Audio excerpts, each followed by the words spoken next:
많은 직장인들이 파이어족을 동경합니다. 파이어족은 30대 말이나 늦어도 40대 초반까지는 조기 은퇴하겠다는 목표로 회사 생활을 하는 20대부터 소비를 극단적으로 줄이며 은퇴 자금을 마련하는 이들을 가리키는데요. 2008년 금융위기 이후 미국의 젊은 고학력, 고소득 계층을 중심으로 확산됐습니다. 이들은 조기 은퇴라는 목표를 위해 수입의 7, 80%가 넘는 액수를 저축하는 등 극단적 절약을 실천합니다. 하지만 은퇴했다고 해서 모든 커리어가 끝나는 것은 아닙니다. 자기 PR을 통해 기존과 전혀 다른 커리어를 쌓는 제2의 삶을 꿈꿀 수도 있습니다. 이때 필요한 것이 바로 셀프 브랜딩입니다. 이 셀프 브랜딩을 가장 효과적으로 할 수 있는 수단으로 책 쓰기를 꼽습니다. 왜냐하면 책은 그 자체로 전문가임을 공식적으로 드러내는 수단이자 일종의 명함으로서 기능하기 때문입니다. 책을 통해서 나만의 브랜딩을 1차 확산, 그 분야의 전문가로 불리면서 작가로 대접받고 대우받는 상황, 그리고 이어서 브랜딩의 2차 확산, 강의, 방송, 유튜브, 아프리카 TV 등 다양한 방식으로 확장되는 단계를 거치게 됩니다.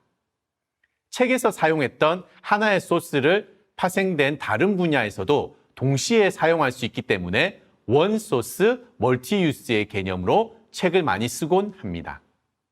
과거 전문가나 유명인의 브랜딩은 이미지 메이킹이나 스피치 등 겉으로 보이는 모습을 만드는 데 중점을 두었던 것이 사실입니다.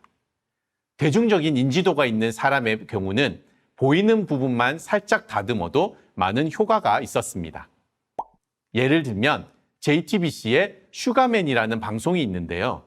한창 인기 있었던 가수가 어느 순간 사라지고 다시 나왔을 때는 새로운 이미지 메이킹을 통해 브랜딩을 해서 또 다른 인기를 누릴 수 있는 것이지요. 하지만 최근에는 셀프 브랜딩의 개념이 많이 바뀌고 있습니다. 꼭 대중매체를 통하지 않더라도 블로그, 페이스북, 인스타그램, 아프리카 TV, 유튜브 등 SNS를 이용해서 누구나 자신의 브랜드를 만들어갈 수 있는 환경이 조성되고 있습니다.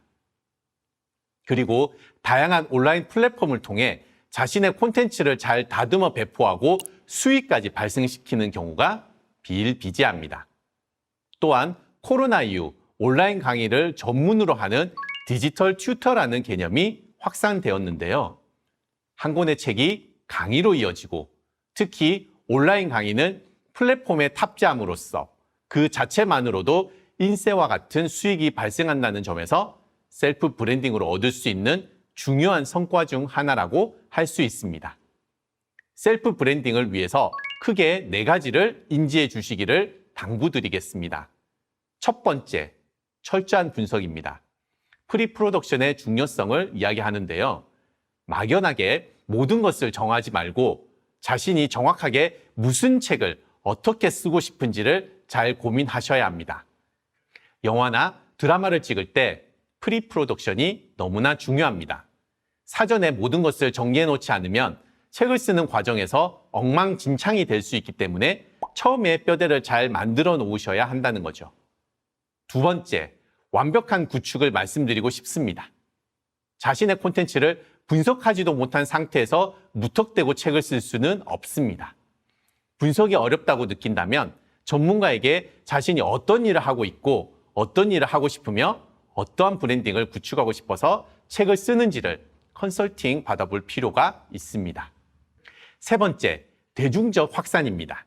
지금은 여러 플랫폼을 통한 책 쓰기 열풍이 한창이지만 그저 출간을 했다는 뿌듯함만 남기고 그치는 것이 아니라 강연처 물색, 국책 사업이나 기업의 문화사업 지원 등 하나의 소스를 멀티로 확산하는 방법 등을 고민할 때 브랜딩 효과는 극대화됩니다.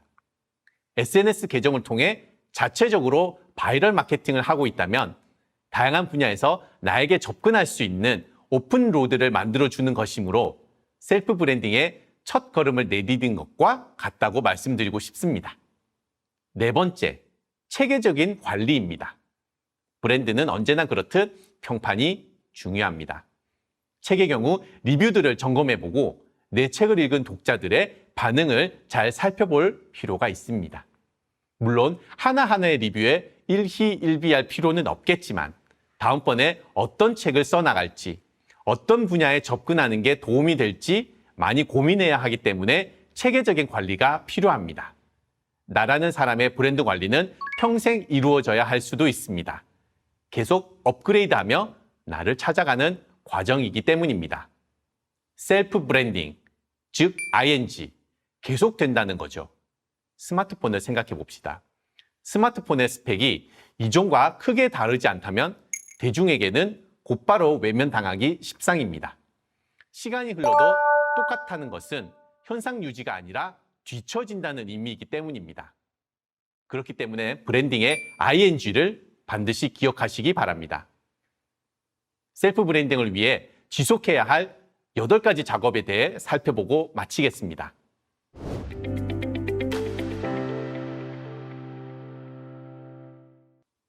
브랜드는 브랜드를 만든 당신이 말하는 그 무엇이 아니다.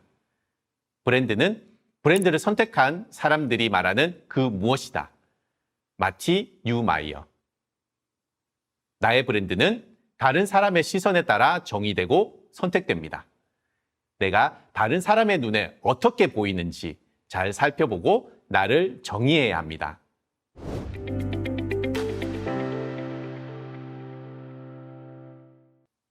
백마디 설명보다 한 장의 사진이라는 말이 있습니다.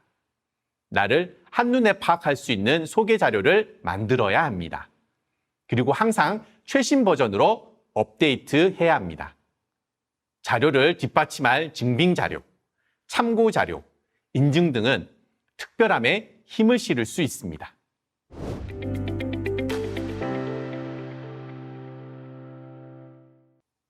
나를 브랜딩하기 전에 나의 이력을 쭉 한번 살펴볼 필요가 있습니다. 학업, 경험, 직업, 자격 등을 최대한 자세하게 써야 합니다. 포장을 위한 거짓말은 의외의 상황에서 큰 약점이 되거나 순식간에 모든 신뢰를 잃게 되는 변수로 작용합니다. 신뢰는 얻기는 힘들어도 잃기는 쉬운 법이라는 점을 기억하고 진실하게 씁니다.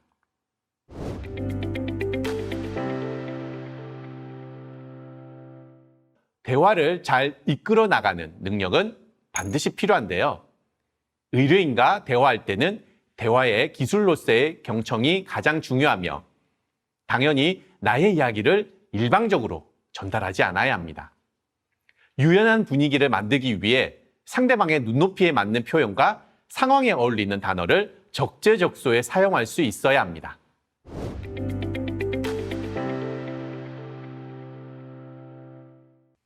사진이나 영상 메시지가 범람하는 이 시대에도 여전히 글은 가장 강력하고 효과적인 메시지 전달 방법입니다. 셀프 브랜딩을 하려면 글쓰기를 두려워하거나 회피해서는 안 됩니다. 문장으로 생각을 정리하는 것부터 시작해서 점차적으로 글의 양이나 표현 방법을 늘려나가는 연습이 필요합니다. 책 쓰기가 셀프 브랜딩에 중요한 것도 이 때문입니다.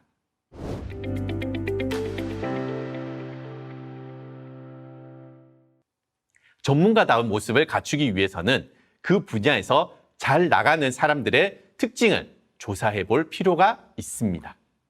성실해 보이거나 믿음이 가는 모습이 유리한지, 독창적이거나 트렌디해 보이는 것이 유리한지, 아니면 카리스마 넘치는 모습이 유리한지를 객관적으로 잘 파악할 수 있어야 합니다.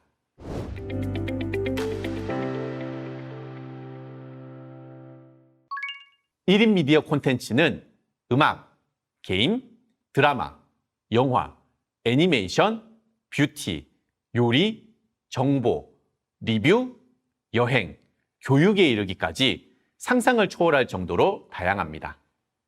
흥미롭고 창의적인 콘텐츠를 지속적으로 제공하여 꾸준히 나를 구독하는 팬들을 확보하는 것이 중요합니다.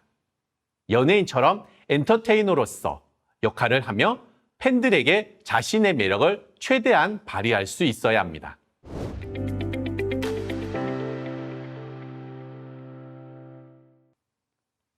네트워크에 참여하지 못한다면 정보와 인맥 부족으로 일할 기회조차 얻을 수 없게 됩니다. 셀프 브랜딩은 매우 창조적인 일이므로 유명해지기 전까지 일을 얻을 기회도 적은데요. 활발한 네트워크 활동을 통해 기회를 스스로 만들어 나가야 합니다.